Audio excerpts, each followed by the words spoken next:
This is too much fun here. This is a AC duct. Hello.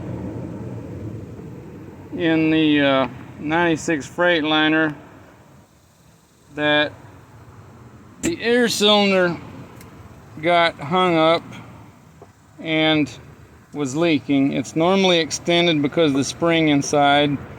You put air on it, it's supposed to draw in, and if it won't draw in, then the air blew out the exhaust here. So all yesterday afternoon I had the AC blowing up the windshield through the defrost because this thing wouldn't move to change this little door in there, or to and so the air blew out.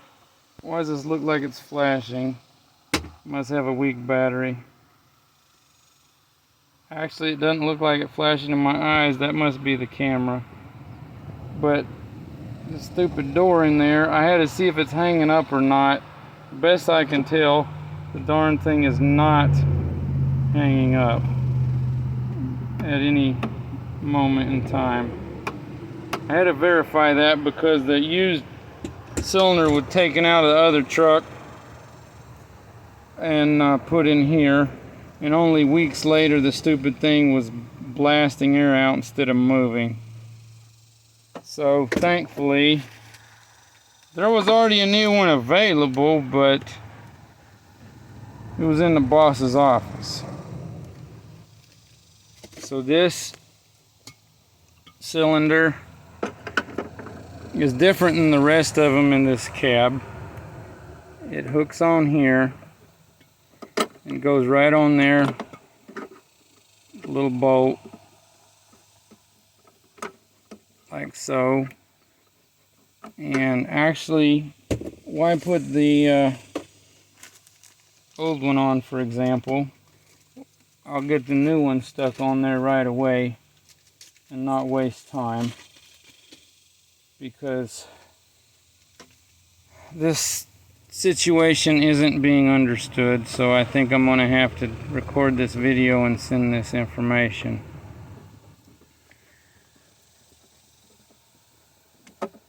Okay, there's that.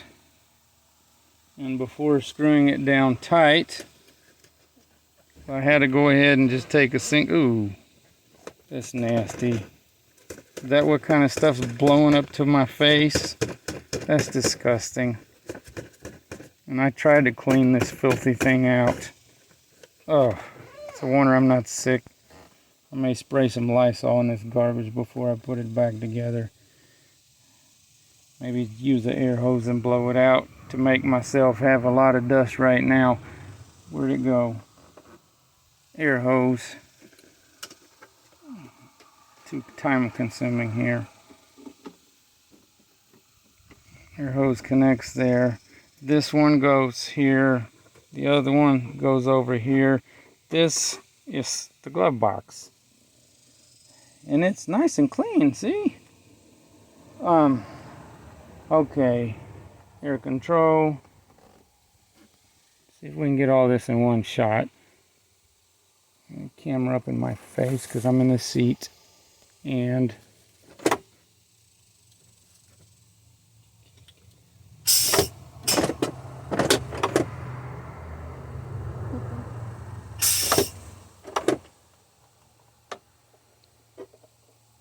I think what it is the other ones were just so old, because this is a 96 Freightliner. The other part came out of 95 Freightliner. They may have been original. This thing is not binding up. It moves freely. I put upward tension. Move. I put upward tension, it still goes. I put downward tension, it still goes. So I do not think the thing is binding up, and it doesn't actually even seal inside there when it closes, because the way its compartment is made. Oh, get a flashlight. It's still shining. No wonder the battery's weak. See, it doesn't fill the entire compartment that it sits in. And that's in part because it came with a pad over it that probably was supposed to direct the air. But that's just to change it from floor or defrost to the dash vents to blow at you. So it is what it is. And of course, to do this, you have to pull all this out, because right over here are two little screws that hold this panel and this panel, which keep this glove box all tight up in that location, because this here gets hung up when you try to remove it, to the point that if I have to do this garbage again, I'm cutting the corner off. It's ridiculous the amount of time such a piddly job takes because of poor engineering and manufacturing on no matter what you're dealing with.